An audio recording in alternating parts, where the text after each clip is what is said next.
Hello friends, कैसे हो आप लोग। उम्मीद करता हूँ आप सभी लोग अच्छे होंगे।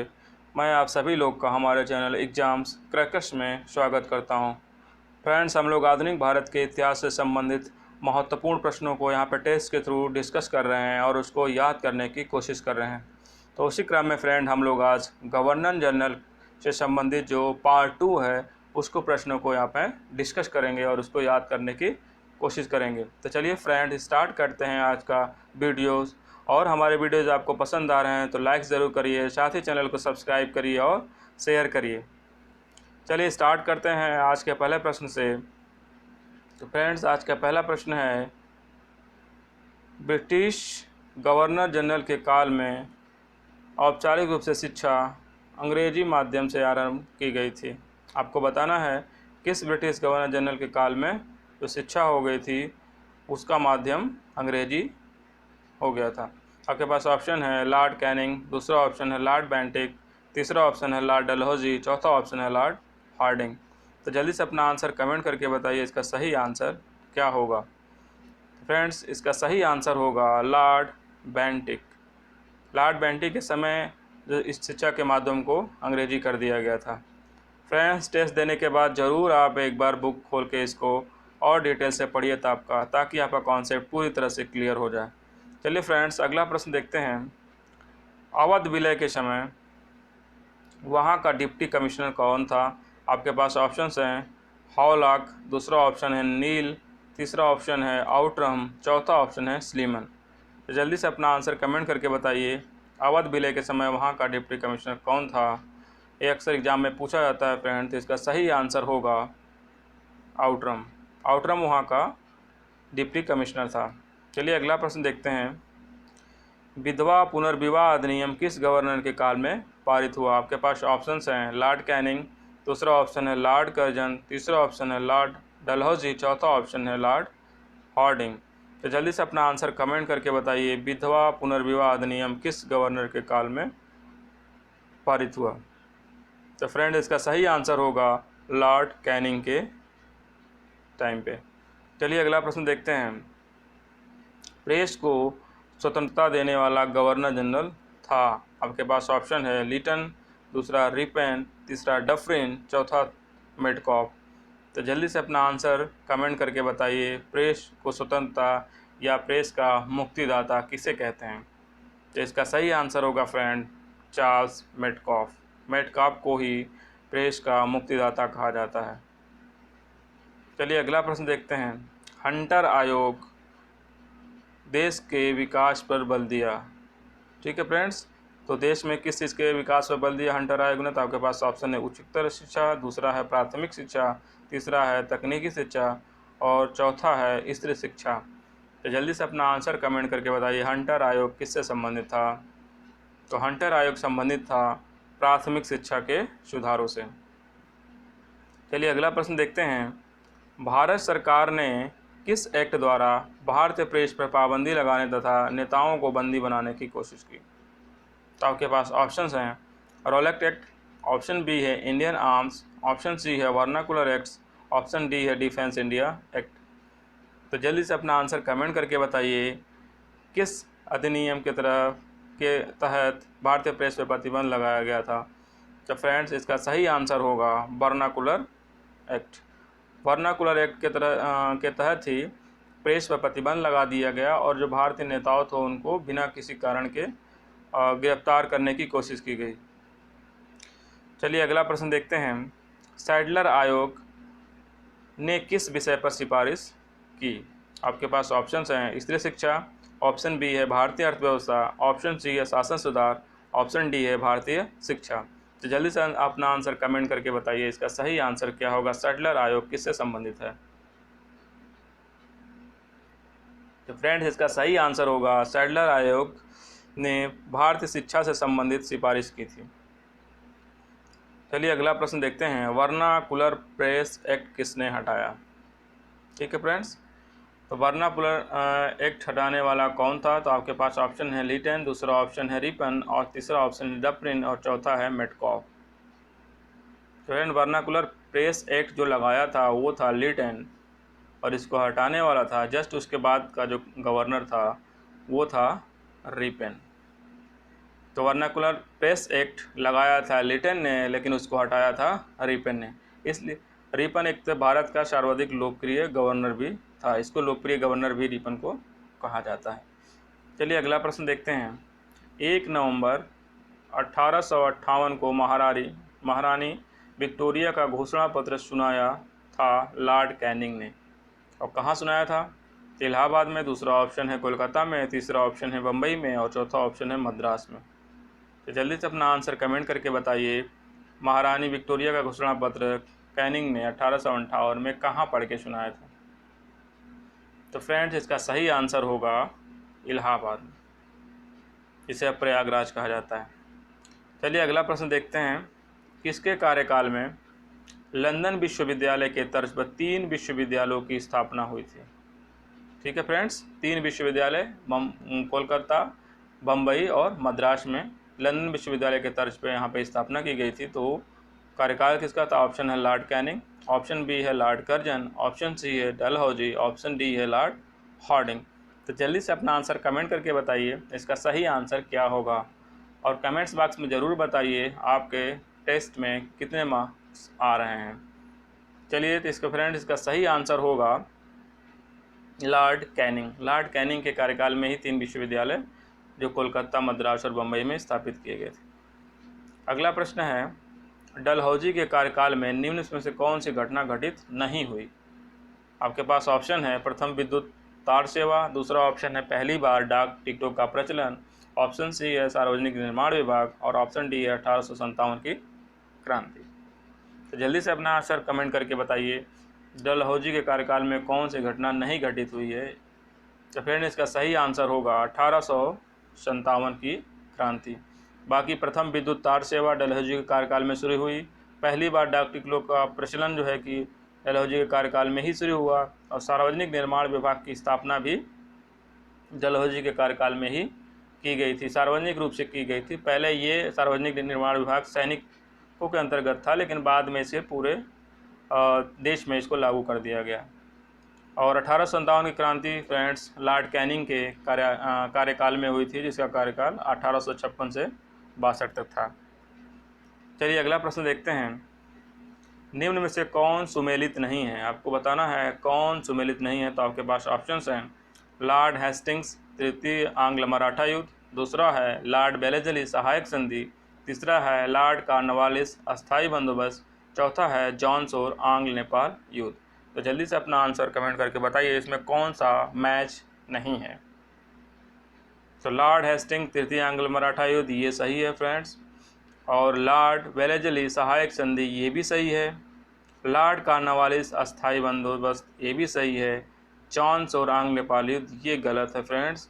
इसकी जगह ये होगा लॉर्ड हेस्टिंग। 1814-16 में हुआ था आंग्ल नेपाल युद्ध, और लॉर्ड हेस्टिंग का कार्यकाल था 1813 से 23 तक।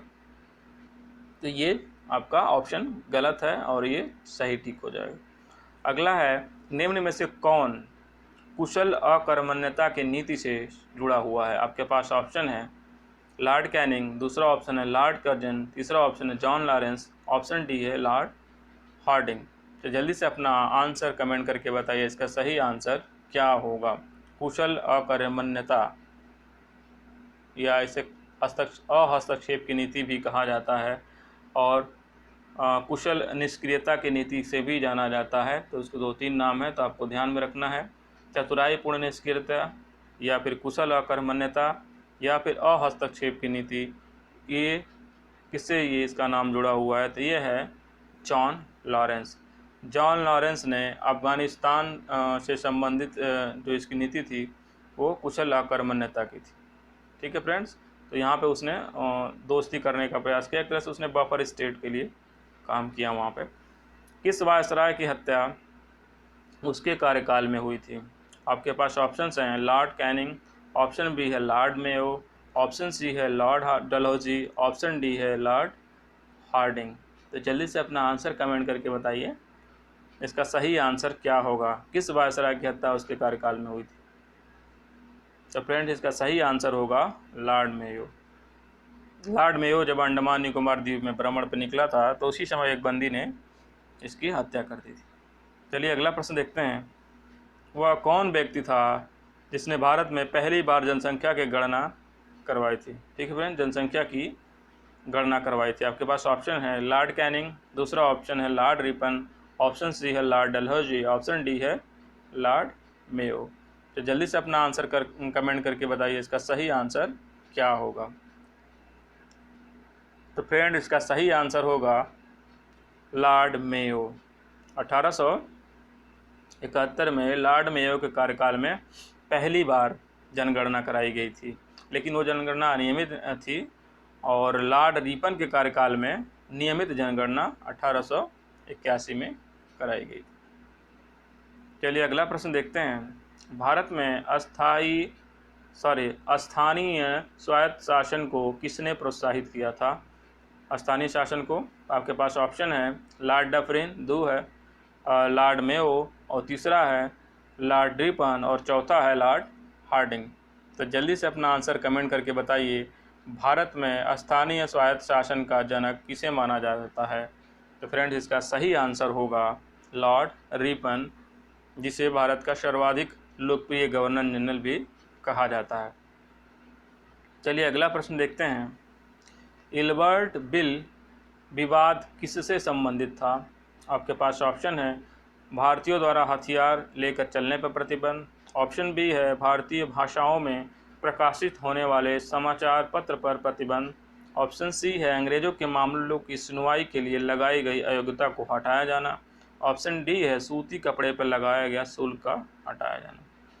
तो इल्बर्ट बिल क्या था आपको इसका बताना है आंसर। तो इल्बर्ट बिल संबंधित था, वो था फ्रेंड्स अंग्रेजों के मामलों की सुनवाई के लिए लगाई गई अयोग्यता को हटाया जाना। अंग्रेजों यूरोपीय देश के जो नागरिक थे उनकी सुनवाई के लिए जो ये प्रतिबंध लगाया गया था कि इसके भारतीय सुनवाई नहीं कर सकते थे, भारतीय जज इसकी सुनवाई नहीं कर सकते, तो उसको इल्बर्ट बिल ने उसको सुझाव दिया था कि ये अयोग्यता को हटा देना चाहिए और एक जातिगत और भेदभाव को दूर किया जाना चाहिए और भारतीय लोग भी किसी का भी मामला सुन सकते थे। तो इसमें एक बहुत बड़ा बवाल हुआ था और आखिरकार इसको जो है कि वापस लेना पड़ा। ये अंग्रेजों के मामले की सुनवाई के लिए भारतीयों पर लगाई गई अयोग्यता से संबंधित है। अगला प्रश्न है 1901 में, डेट याद रखना है फ्रेंड्स, भारतीय पुरातत्व सर्वेक्षण की स्थापना किसके कार्यकाल में हुई थी?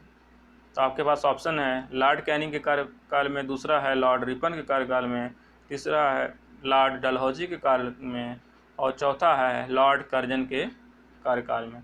जल्दी से अपना आंसर कमेंट करके बताइए इसका सही आंसर क्या होगा।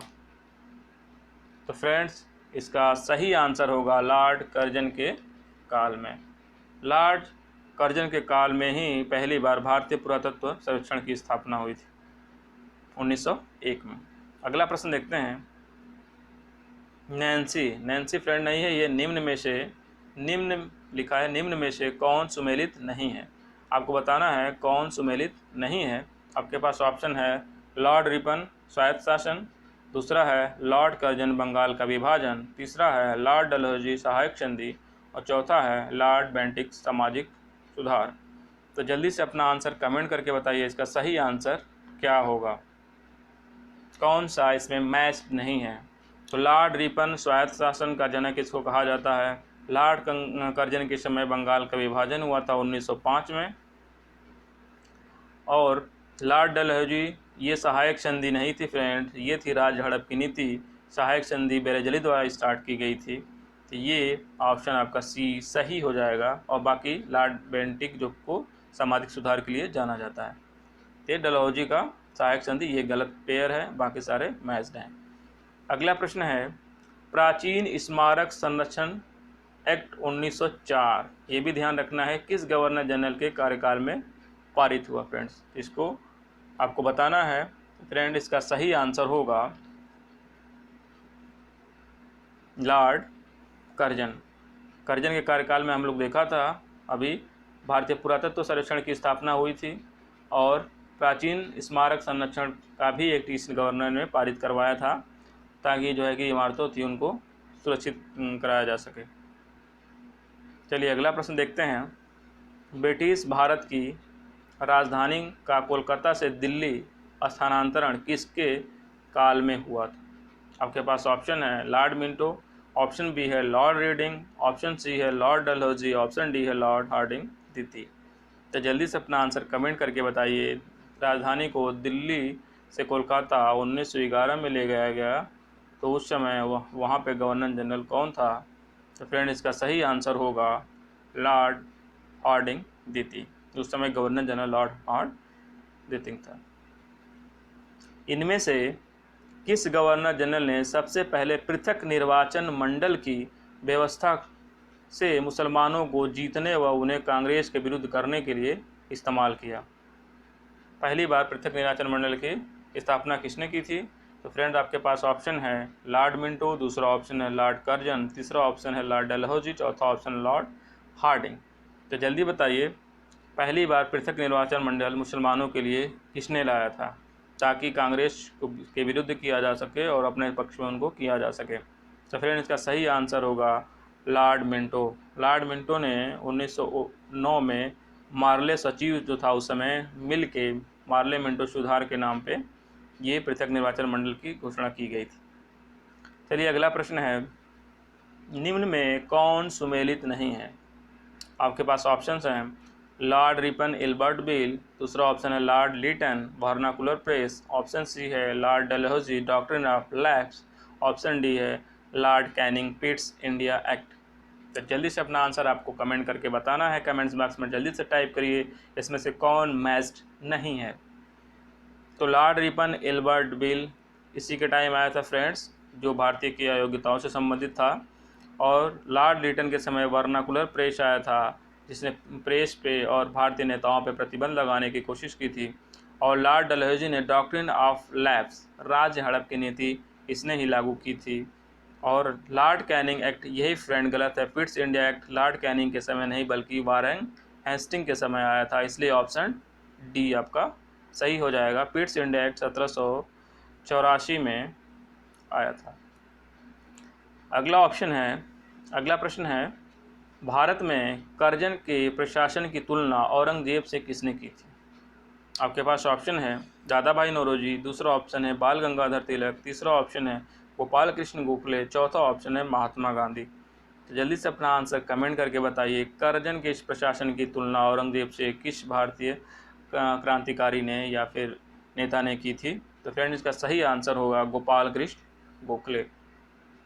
चलिए अगला प्रश्न और आज का आखिरी प्रश्न देखते हैं, वह कौन था जिसने भारतीय राजाओं से गोद लेने की प्रथा छीन ली थी? आपके पास ऑप्शंस हैं लॉर्ड कैनिंग, दूसरा ऑप्शन है लॉर्ड कर्जन, ऑप्शन तीसरा है लॉर्ड डलहौजी, ऑप्शन चौथा है लॉर्ड हार्डिंग।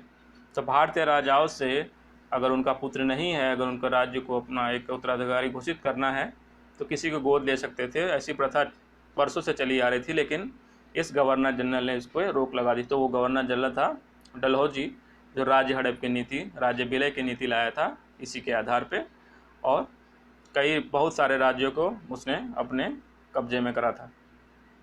तो फ्रेंड्स, और इसको वापस कब मिला था फ्रेंड? तो 1858 का जो विक्टोरिया का घोषणा पत्र था उसके थ्रू अव्यवस्था के और अधिक अव्यवस्था न फैल जाए, लोगों में असंतोष न फैल जाए, उसके लिए इसमें वापस इसको कर दिया गया था कि कोई भी राजा गोद ले सकता है, उसमें कोई दिक्कत नहीं है।